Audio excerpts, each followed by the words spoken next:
Şumerlər kimdir? Məsələ belədir. Deməli, Şumer adında ümumiyyətlə tarixdə xalq olmayıb.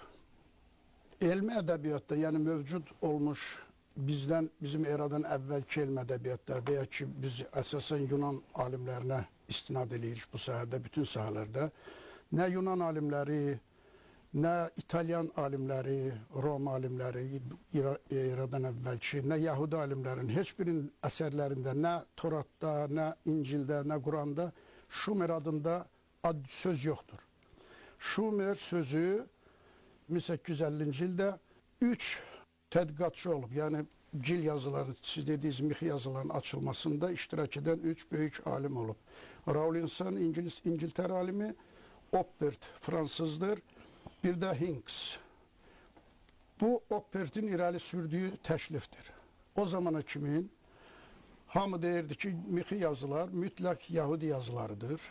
Hamı da inanırdı ki, bu yazılar mütləq deyək ki, Yahudilərə məxsus olmalıdır və Yahudi dilində, Semit dillərinin birində olmalıdır. Və buna çox böyük, necə deyirlər, can atırdı bütün dünya alimləri ki, bu Yahudi dili olmalıdır. O zaman orada Babilanda Yahudilər də yaşayırdılar. Amma Oppert ilk dəfə çıxışında sübut elədi ki, bu dil qətiyyən Yahudi dilinə oxşamır. Heç bir Semit dilinə oxşamır. Çünki burada çoxlu sait səsləri işlədilir. Yahudi dilində adətən Yegipet yazılarında kimin orada sait səsləri işlədilmir. Ərəb dilindəki kimin. Bir neçə saiti verə bilirlər, qalanın özün quraşdırmalısan. Amma mixi yazılarda saitlər qoşa-qoşa gedir. Ayı 2 dəfə rast gəlmək olur, aya 3 dəfə rast gəlmək olur, elə sözlər var ki. Hamısı sözlər, sait səsləri var orada. Ümumiyyətlə, həm dilinə söhbət işarədən gedir də, yəni tələffüzdən yox, mətndən gedir. Artıq onlar işarələri açmışdılar. Bəli. Siz dediniz ki, 650 işarə var. Həmin işarələrin müəyyən hissəsini açmışlar və bir neçə, hər üçü ayrı-ayrılıqda mətinləri də açmışlar, mətinləri.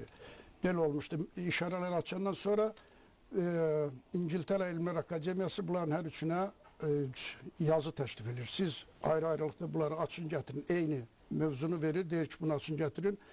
Ayrı-ayrılıqda deyək, bir aydan sonra yığışırlar bir yer, görürlər ki, doğrudan da böyük möcüzədir. Hər üçünün açdığı, mətin açdığı şey, sözlərin deyilişi, mövzu, anlayış tamamilə üst-üstə düşməsə də çox yaxındır. Bu mənada onlara inandılar ki, bu doğrudan da düz açılıb. Və ona görə sonra dedilər ki, yox, bu dil, onlar özləri deyirlər ki, bu dil çox oxşuyur türk dilinə, Turan dillərinə, türk dillərinə, Mongol, Mancur dillərinə, Hungar dilinə, yəni Macar dilinə çox oxşuyur. Macar demək, Hungariya deyək, Hungariya, çünki Macar dili qətiyyən bizim dilə aid deyil. Amma bu dili bilmədiklərindənmi, yoxsa hansı səbəbdənsə sonra bundan əl çəkdilər bu fikirdən ki, bu türk dili deyil. Hətta Rawlinson Skif dili adlandırırdı bu dili. Skiflər də deyirdi ki, bu gəlmə türklərin dilidir. Bu mənada Oppertin sonradanki çıxışı bir dənə güya belə bir yazı oxumuşdu ki, Şumer və onun çarları, yaxud hökmdarları belə bir əsər oxumuşdu və Şumer sözü oradan gəldi, oradan qaldı. Əslində, indi İncildə bir Şungar sözü var, yer adıdır, Şungar.